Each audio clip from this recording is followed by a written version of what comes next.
periodista, voz seguida y además con un gran prestigio por su capacidad de análisis. Gibran, muchas gracias por recibirnos la llamada. Como lo has venido haciendo cuando te lo hemos pedido, es importante tener esta visión. Tú que has estado en la entraña de Morena, ¿qué sucedió ayer? No hay sorpresas. De alguna manera todos sabíamos que era Claudia. Yo no sé si Marcelo lo sabía y se resistió a creerlo o qué fue lo que sucedió. Haznos un análisis de lo que se vivió ayer al interior de Morena. Hola Marcela, qué gusto estar con ustedes otra vez. Mira, yo creo que desde luego no hubo sorpresas, pero sí hubo un sorprendido y ese fue Marcelo Ebrard. Él creo que por un lado creyó en la palabra del presidente de la República y pensó, por tanto, que iba a haber un proceso de encuestas limpio. Siempre ha habido dudas en las encuestas de Morena. Ricardo Monreal en 2018 iba adelante en la Ciudad de México, no se respetó. Eso lo ha aceptado en los tiempos recientes el exsecretario de Gobernación, Adán Augusto. Sin embargo, esto nunca se pudo probar con claridad, que las encuestas fueran simuladas o que se procesaban mal.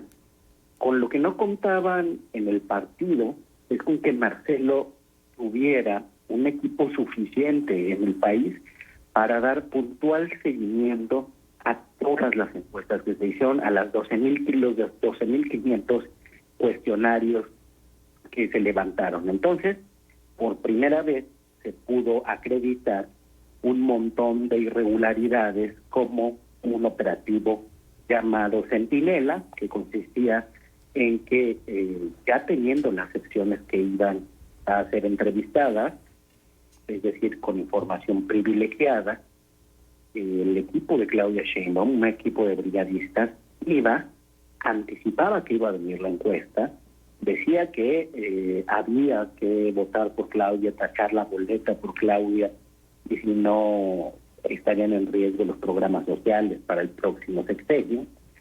Y después pasaban en una segunda ronda, después de la encuesta, a ver a su vez si habían votado por Claudia o por quién habían votado. Fue una encuesta rara, con una muestra muy grande. Al final, el equipo de Ebrard, principalmente Daniel Cibaja y Malú Bucher, que estuvieron en los conteos y en la mesa de principio a fin, registraron más de un 15% de incidencia en la encuesta madre. Se supone que las otras encuestas serán espejo y que se realizarían en las mismas secciones donde se realizó la encuesta madre. Y el diseño muestral pues lo hizo el partido, de tal manera que si la encuesta madre presentó ese número de incidencias y las encuestas espejo se hicieron en las mismas secciones, pues muy probablemente estaban influidas por el mismo tipo de prácticas, es decir, ese 15% era aplicable a cada una de las encuestas. Ahora, ¿esto configura o no algún tipo de fraude? Depende de cómo veamos el fraude. Por ejemplo, en el movimiento vasconcelista, pues claramente le hicieron fraude a Vasconcelos, aunque perdiera, pues lo aplastaron. O en 1940, con la elección de Almazán, lo cuenta Gonzalo N. Santos en sus memorias, pues corrieron a los almazanistas y algunos los mataron pues a punta de pistola, y desde luego, aunque el México rural daba el triunfo ampliamente al Partido Nacional Revolucionario, o en este momento ya PRM, pues no se puede considerar que fue una elección limpia. Además, creo que hay un elemento de agravio moral. Esto se podía haber hecho bien, seguro que las cosas hubieran estado más cerradas, pero no habrían dado ningún motivo para que Marcelo Ebrard reaccionara de esta manera. Pero como les parece muy normal ir pisoteando la dignidad de la gente, pues pensaron que nada pasa. Es la norma en Morena, ese avasallamiento total. Gibran, Y bueno, finalmente se operó políticamente para que las encuestas favorecieran a Claudia, porque ha habido una serie de testimonios que han venido circulando a través de redes sociales y a través de medios electrónicos, donde, por ejemplo, a gente que la llevaban a votar, les preguntaban que por qué estaban ahí y no atinaban ni siquiera a contestar para qué estaban ahí, ni por quién iban a votar a favor. Entonces, en estas reuniones, en estos mítines previos precisamente al momento de la encuesta realizada el día durante todos estos días y dada a conocer los resultados el día de ayer, ¿tú crees que hay realmente una interiorización de parte de quienes inclusive pudieran haber participado en la encuesta de lo que se estaba decidiendo? Pues mira, la verdad es que cada vez hubo menos información y menos interés respecto al proceso. Ayudó mucho a que no cambiaran las preferencias, que este interés fuera disminuyendo, y creo yo que por eso el presidente López Obrador decidió hablar de Xochitl Gálvez en lugar de responder a otras preguntas que le hacían sobre el proceso. Y le convenía que los ojos estuvieran en otro lado, que la gente no se interesara en la encuesta para que las cosas siguieran más o menos igual y no se perdiera el guión, que Claudia simplemente nadara de amorcito y continuar con esta simulación. Digo, las fotos que probablemente pasen a la historia o que pasen con más fuerza a la historia serán aquellas de 2021, donde el presidente señala a Claudia Sheinbaum en una gira inaugurando bancos del bienestar en la Ciudad de México. Desde ahí, la cargada estuvo muy fuerte a favor de ella. Hubo un momento en que Adán Augusto le disputó parte del control del aparato, sobre todo la conexión con gobernadores, pero pues no prendió tampoco la candidatura de Adán Augusto como para tener una segunda opción. Entonces es muy probable, lo que dices, que no estuvieran informados, y no he checado los detalles para ver cuál fue la tasa de rechazo de la encuesta. Mucho me temo que si al haber esta operación Centinela con los brigadistas del partido y de la Secretaría del Bienestar, y por la participación haya aumentado bajo ese temor de perder alguno de los programas de transferencias, y que desde luego eso sería una anomalía, pero sí hubo en general poca información y poco interés al respecto. Uh-huh. Gibran, buenos días. Saluda a Manuel Cerrato, con el gusto de conversar. La ocasión anterior que estuviste con nosotros aquí en la mesa platicábamos de las posibilidades que tendría Marcelo Ebrard en caso de que fuera desfavorecido con la encuesta, ¿no? Si por ahí pudiera eventualmente abanderar la causa del Movimiento Ciudadano o a ver qué acción tomaba. Bueno, ya con todo esto y sobre todo con esto que señalaba ayer cuando dijo que intervino la policía para que él y su equipo no entraran al conteo y que dijo son como el PRI de antes, ¿no? Ya hablando desde la otredad, ¿significa que se acabó ya la historia de Marcelo Ebrard con Morena? Sí, eso me parece definitivo. Ayer en una de las entrevistas que le hacían decía que tenía una disyuntiva entre seguir en Morena y seguir con lo que él piensa, y que iba a seguir con lo que él piensa. Entonces me parece que la ruptura ya es definitiva, que no tiene marcha atrás, por lo menos por parte de Marcelo. Vamos a ver si el presidente se pone en oficio de gran componedor o se pone en la tendencia que le hemos visto más en las mañaneras, gran golpeador.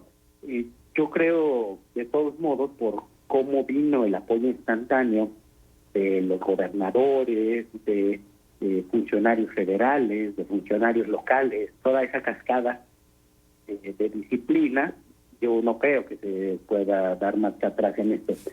Uh-huh. Marcelo Ebrard verá el lunes qué es lo que pasa con su equipo, con su movimiento. Yo creo que tienen pocas posibilidades de romper. Finalmente, algunos de los que lo acompañan son diputados federales que se quieren reelegir, son gente que aspira a cargos municipales, son gente dedicada a la política. Entonces, muy naturalmente tomarán las decisiones que les resulten más racionales en ese afán de conseguir cargos y encargos. Entonces, supongo que Marcelo Ebrard dejará este fin de semana para negociar con quien haya que negociar. Si es en Morena, posiciones para la gente que lo acompaña, etcétera, etcétera, pero retirándose él. Y si es el Movimiento Ciudadano, veremos cuántos se puede llevar y cuántos no. Puede haber incluso un escenario mixto. Yo no veo que Ebrard transite a la oposición tan sencillamente, iría en contra de toda su historia de vida, pero es verdad que esta es la única oportunidad que tiene de estar en una boleta de candidato a la presidencia de la República. Ahora, todo esto que se dijo, Gibran, de que de antemano se habían determinado, por decirlo de alguna manera, los premios de consolación, por ejemplo, quien no quedara, se iban a repartir cargos, por ejemplo, estar en el gabinete, si se llegaba a la presidencia por parte de la corcholata ganadora, la dirigencia del partido, la presidencia de la Cámara, la candidatura a la jefatura de gobierno y demás. ¿Esto crees que se respete y que todos los demás acepten esas designaciones? Pues yo creo que es muy difícil que después del 1 de octubre de 2024 el presidente López Obrador pues tenga una influencia tal que le permita retener las cosas como él las dijo. Y él lo sabe, además. Entonces puede decir que sí, le va a tocar ser coordinador a tal en la Cámara de Diputados, a tal en la Cámara de Senadores, y ponerle un puesto en el gabinete a quien venga, por lo menos así prometerlo. Pero al que le toca cumplirlo es al que va a ser presidente o presidenta de la República, y pues está por verse la distancia que tomará. Todos los presidentes, todos, toman distancia de su antecesor, por lo menos desde la llegada de Lázaro Cárdenas a la silla presidencial. Y es normal para generar un entramado institucional y administrativo que mínimamente baje algunas de las instrucciones. La única decisión que tiene un presidente es con quién gobierna. A veces es la única decisión que toman porque los elegidos por él gobiernan ciertas áreas de la administración federal y estas pues pasan por un complicado camino de reglas administrativas, de componendas políticas, etcétera, etcétera. Entonces, si ni eso le quieren permitir al sucesor o sucesora, pues se van a topar con la realidad de que ni siquiera está en el escenario de lo posible, aunque todos los presidentes hayan querido ampliar su influencia sexenal, creo que ninguno lo ha logrado a tal punto como dejar el armado para los próximos 6 años.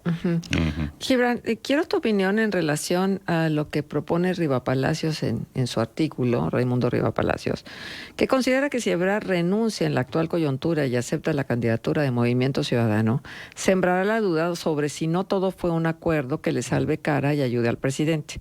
El analista se refiere a un presunto pacto entre López Obrador y Dante Delgado, líder de Movimiento Ciudadano, quien jugaría al esquirol para dividir los votos de la oposición y así favorecer a Morena en las elecciones del próximo año. ¿Qué opinas tú al respecto? ¿Esto sería posible? Creo que en una política ortodoxa sería algo muy probable, una ruptura pactada. Esto no parece una ruptura pactada, parece que sería muy en caliente. Marcelo Ebrard empezó a hablar en el momento de ayer, en el momento decisivo, definitivo, y no queda claro para nada, más que para quienes ven la política en términos de gobierno y oposición, nada más, que la elección sea de 2 y no de 3. Nuestro sistema político ha tendido a tener tres grandes corrientes y dependiendo de la coyuntura, cuál es la predominante entre estas. Yo sí veo la posibilidad de una elección a tercios y considero que Marcelo le quita votos a la oposición, Claro. pero también le quitará muchos votos a Morena. Creo que muchos millones de los desencantados iríamos detrás de la candidatura de Marcelo Ebrard. Y buena parte del electorado y de la militancia que está más politizada y que ha visto cómo las promesas programáticas del obradorismo no se han cumplido, iríamos con una nueva opción liberal, demócrata, progresista, de esa otra izquierda que ha sido excluida de Morena. Gibran Ramírez, con el gusto de saludarte, te saluda Arturo González. Parece que no hay sorpresa, o sea, esto estaba muy cantado, sabíamos que iba a ser Claudia y sabíamos que Marcelo iba a hacer un poco lo que hizo, ¿no? Tal vez lo que llama la atención es un poco la forma, ¿no? No sé si usar el término abrupta en la que se dieron las cosas ayer, pero bueno, parece que la única sorpresa del verano ha sido Xóchitl Gálvez y sobre eso va mi pregunta. Esta forma en la que se unge a Claudia Sheinbaum en la Cuarta Transformación contrasta con la forma en la que Xóchitl Gálvez llega a la virtual candidatura del Frente Amplio. ¿Marcará una diferencia, tú crees, de los meses que siguen, estas dos formas en las que se construyó la candidatura de cada una? Mira, yo no veo que sean tan contrastantes. De hecho, en los dos casos veo consensos disfrazados de encuesta y por parte de cúpulas partidistas distintas. Pero en el Desde frente luego, no hay rupturas, no hay evidencia de fricción tan fuerte como en este caso de Morena, ¿no? claro, lo que pasa es que Beatriz Paredes pertenece a una tradición política muy distinta a la que pertenece Marcelo Ebrard. Y no, ya que tenía pues algo menos de posibilidades de pintar en la elección a la presidencia, según cómo lo leyeron en el frente, en sus grupos de enfoque que dicen que hicieron. Por ahora no marcaría alguna diferencia, pero creo que hay un dato importante a considerar. Mientras a Gálvez la conoce un poco más del 30% de la población, a Ebrard lo conocen 3/4 partes de los electores del país, bueno, de la población en edad de votar. Entonces creo que sí podría darse algún escenario distinto que no estemos ni siquiera imaginando ahora. Desde luego que habrá un contraste muy importante de discursos. Ahora Xóchitl Gálvez ha llamado a la reconciliación y después seguramente veremos si Ebrard se atreviera a ir de candidato a la presidencia por Movimiento Ciudadano, lo cual todavía dudo, pues habría otro discurso contrastante de quienes quieren que ahora sí se haga la transformación. Decía Vicente Lombardo Toledano, el único legado de la revolución es la idea de que hay que hacer la revolución. Y es verdad, después de la Revolución Mexicana es que se construyó la educación pública, el reparto agrario, etcétera, pero solamente después de ese proceso y con un acuerdo político que se dio en otros términos. Bueno, yo diría que el único legado de la transformación o de la pseudo-transformación es que hay que hacer la transformación. Claro. Ahora, este escenario de tres, bueno, de plano tú descartas que Marcelo Ebrard pueda ir al Frente Amplio. Eso lo pudiéramos dar por descartado, ¿no? Sí, yo coincido contigo, no veo ningún indicio de que vaya para allá. Ahora, Marcelo Ebrard puede, desde Movimiento Ciudadano, construir una candidatura y pudiera haber un escenario en el que quedara en segundo lugar, o sea, incluso a ese nivel pudiera llegar por el nivel de conocimiento y de trabajo político que tiene. Yo creo que sí sería un contendiente serio, incluso para arrancar en un tercero o segundo lugar. Yo creo que en un tercero, pero mucho más alto, mucho más cerrado. Y no olvidemos que a veces hay sorpresas. Siempre cito el caso de Samuel García. Desde luego que hay toda una serie de cosas que pasan durante las campañas y algo de eso son revelaciones periodísticas. Eso fue lo que tiró a Clara Luz en el caso de Nuevo León. Bueno, yo creo que todavía falta que haya ese tipo de revelaciones. Algunas vendrán de los Estados Unidos, como pasó al final del sexenio de Carlos Salinas de Gortari.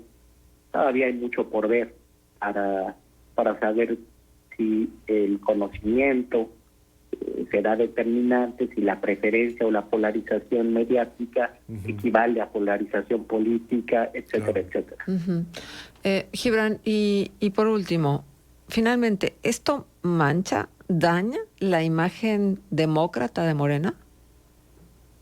Sí, por lo menos entre el público más informado, pero creo que ya con las redes sociales hay mucha más difusión de estos detalles y de estas anomalías que han quedado registradas y asentadas en actas de incidencia.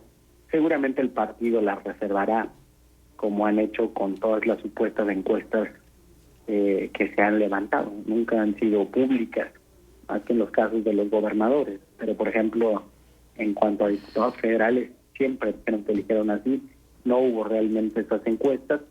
El partido seguirá con su opacidad, pero tenemos ahí el testimonio de los representantes del candidato no favorecido, y creo que hay que prestarles atención porque tienen fundamento y tienen pruebas. Muy bien. Gibran, pues nos quedamos con tu reflexión, con tu análisis, siempre valioso, y te agradecemos que hayas estado con nosotros la mañana de hoy en Contextos. El agradecido soy yo. Hasta pronto. Hasta pronto. Gibran. Gibran Ramírez Reyes, politólogo, militante de Morena, articulista, una voz que es una referencia.